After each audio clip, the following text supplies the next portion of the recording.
Corona के बढ़ते महामारी को देखते हुए बिहार सरकार के द्वारा पूरे बिहार में 5 मई से लॉकडाउन लगाया गया है। इस लॉकडाउन की स्थिति में सिर्फ किराना से संबंधित दुकान एवं फल और सब्जी की दुकान को खोलने की इजाजत सुबह 6 बजे से 10 बजे तक दी गई है। इसी कड़ी में लॉकडाउन के 16वें दिन जहानाबाद के सड़कों पर सन्नाटा पसरा रहा। हालांकि इस लगन के मौसम में भी पूरे शहर में सन्नाटा पसरा हुआ है। सभी लोग कोरोना जैसी महामारी के भय से अपने घरों में रह रहे हैं। कोरोना के चैन को तोड़ने के उद्देश्य से जहानाबाद के जिला प्रशासन एवं पुलिस प्रशासन बिल्कुल सजगता से लगी हुई है।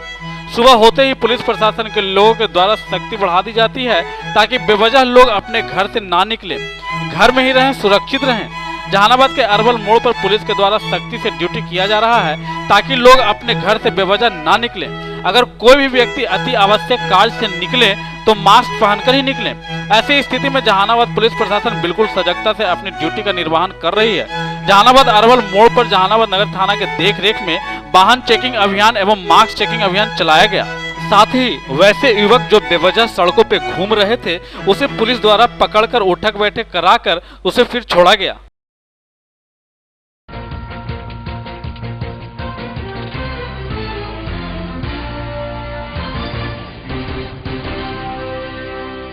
इस कोरोना महामारी में हर लोगों को कुछ न कुछ सामग्री की जरूरत पड़ रही है और वैसे जरूरतों को पूरा करने के लिए कई सामाजिक संगठनों तथा कई सामाजिक कार्यकर्ता लोगों को मदद करने के लिए तत्पर हैं। ऐसा ही नजारा जहानाबाद में भी देखने को मिल रहा है, जहां जहानाबाद जिलाधिकारी नवीन कुमार के आदेश के बाद शहर के अरवल मोड़ पर संचालित बालाजी इमेजिन डायग्नोस्टिक सेंटर के डायरेक्टर ओम प्रकाश ने बताया कि असमर्थ एवं जरूरतमंदों तक इस तरह के सामग्री पहुंचाने के लिए मेरे सेंटर की तरफ से मास्क एवं सैनिटाइजर आपदा प्रबंधन विभाग को सौंपा गया, जिसमें surgical mask 5000, N95 mask 100 piece तथा सैनिटाइजर 200 पीस जहानाबाद DCLR सह प्रभारी पदाधिकारी जिला आपदा प्रबंधन शाखा जहानाबाद मोहम्मद सिबगतुल्ला को सौंपा गया है ताकि जहानाबाद में भी जरूरतमंदों तक मास्क एवं सैनिटाइजर पहुंच सके। साथ ही उन्होंने यह भी बताया कि अगर जिला प्रशासन को लगेगा कि इसकी और जरूरत हो तो हम और भी सामग्री उपलब्ध कराएंगे। उन्होंने यह भी बताया कि हमें लाचार लोगों को मदद करना अच्छा लगता है, लोगों तक जरूरत की सामग्री उपलब्ध कराने में हमें सुकून मिलता है। साथ ही उन्होंने यह भी बताया कि अगर लाचार बेबस लोगों के पास पैसा का इंतजाम नहीं है और उन्हें बहुत ही जरूरी सिटी स्कैन अल्ट्रासाउंड कराना हो तो वह सीधा हमसे संपर्क करें, हम वैसे लोगों को मदद जरूर करेंगे। 5000 मास्क होगा, 200 सैनिटाइजर होगा, 100 N95 मास्क होगा। देने का क्या मकसद है आपका? मकसद है बस जो गरीब है, जो भाई बहुत दिक्कत है, उसके पास पैसा नहीं है, बस उसको वितरण करने के लिए कि भाई दिक्कत ना हो। क्या संस्था आपका? मतलब संस्था बालाजी इमेजिंग डायग्नोस्टिक सेंटर मेरा है जहानाबाद में। और एक चीज और आप लोग साथी करते हैं, जिनके पास अगर पैसा नहीं हो, विकलांग हो, तो मेरे संस्था में आए, फ्री एंड कॉस्ट करके हम उसको सेवा करें। क्या विकलांग के लिए क्या सेवा? 50% लेस। क्या नाम हुआ आपका? ओम प्रकाश। क्या संस्था बताया? बालाजी।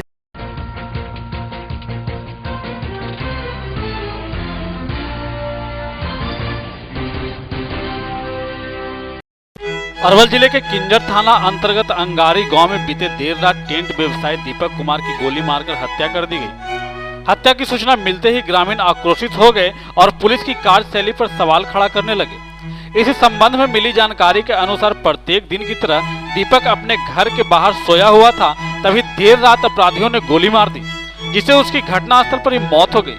सुबह जब इसकी जानकारी गांव के आसपास के लोगों को हुआ तो गांव में सन्नाटा पसर गया। इधर हत्या की सूचना मिलते ही थाना प्रभारी अपने दल बल के साथ घटनास्थल पर पहुंचकर परिजनों को समझा बुझाकर पुलिस शव को कब्जे में लेकर पोस्टमार्टम के लिए अरवल सदर अस्पताल भेज दिया।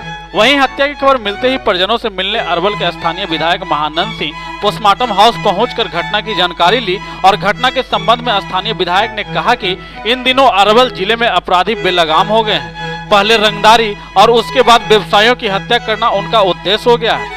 ऐसे में तत्काल संलिप्त अपराधियों की गिरफ्तारी हो और मुआवजे की राशि को यथाशीघ्र मृतक के परिजनों को दिया जाए। इधर घटना के बाद गांव के लोगों में आक्रोश है।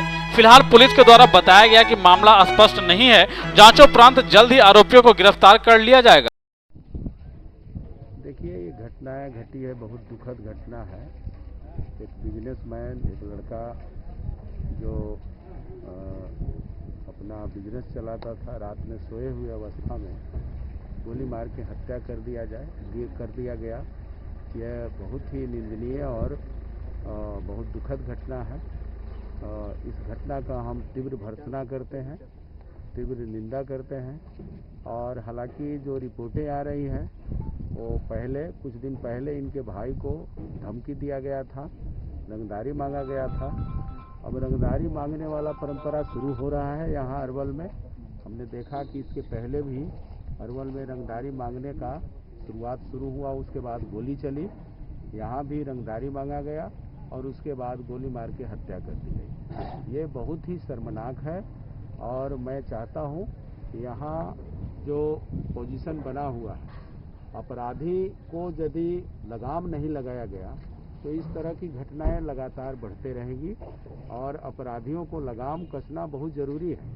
यहाँ बेलगाम हो गया है अपराधी को लगाम लगाना फौरी तौर पर ज़रूरी है। इसलिए हम चाहते हैं कि तत्काल तौर पर यहाँ अपराधियों को गिरफ्तार किया जाए, चिन्हित करके उद्भेदन करके गिरफ्तार किया जाए और पीड़ित परिवार को 10 लाख रुपया मुआवजा दिया जाए। उनके पीड़ित आश्रित परिवार को एक नौकरी दिया जाए। ये बिजनेस चला रहे थे, इनके ऊपर पूरा परिवार था, इनके परिवार पूरा आज हताहत हो गए हैं।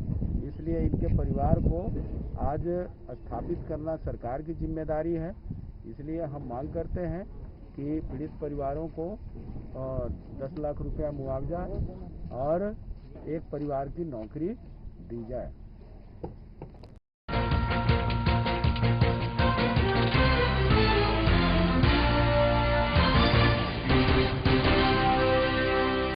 जहानाबाद की पुलिस लॉकडाउन का अनुपालन कराने के उद्देश्य से सुबह से ही सड़कों पर अपनी ड्यूटी पर तैनात रहती है। जगह जगह हर सड़क, हर चौक चौराहा पर घूम घूम कर लोगों से अपील करते हुए कहा जाता है कि अपने घर में ही रहें, सुरक्षित रहें, बेवजह अपने घर से ना निकलें।